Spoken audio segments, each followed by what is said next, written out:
నిన్ను వలె నీ పొరుగువాడిని ప్రేమించు అంటాడు. ప్రేమిస్తామా? ప్రేమించే వారు ఏం చేస్తారు?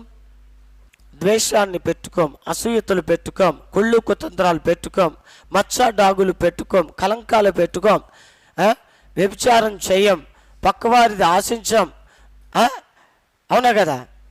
ఇలాగ అనేక విషయాలు దేవుడు చెప్తా ఉన్నాడు. కానీ మనం ఎప్పుడైతే ఫలించేవారిగా ఉంటామో, దేవుని మాటలు మనలో ఉంటాయో, మనలో ఏముంటుంది? దేవుని ప్రేమతత్వం మొదటగా ఉంటుంది, దేవుని యొక్క మనస్సు మనలో ఉంటుంది. కానీ ఈ రోజున దేవుని వాక్యము ఎన్నో మార్లు హెచ్చరిక చేస్తున్నా, దేవుని మాటలు ఎన్నో విధాలుగా తెలియపరుస్తున్నా, ఆ వాక్యాన్ని మనం ఏం చేస్తాం? వింటామా? హల్లెలూయా. మనం వినకపోవటం వల్ల దేవుని మాటలు మనలో లేవు.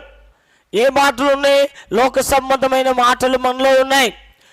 లోక సంబంధమైన విషయాలన్నీ మనలో ఉంటాయి, కానీ మనకు అవసరమైన దేవుని మాటలు మాత్రం మనలో ఉండవు. అందుకని ఆయన అంటున్నాడు, నాలో నిలిచుండు. నా మాటలు ఎవరిలో ఉండాలి? ఎవరిలో నిలిచుండాలి మనం అంటే దేవునిలో. దేవుని మాటలు ఎవరిలో ఉండాలి అంటే మనలో, దేవుని బిడ్డల్లో. దేవుడు మాట్లాడుతున్న ప్రతి మాట మన బాగు కోసమే, మన క్షేమము కోసమే, మన జీవితాన్ని సరిచేయటం కోసమే, మన బ్రతుకులో ఉన్న సమస్యలన్నీ పోగొట్టడానికే ఆయన మాట్లాడుతూ ఉంటాడు.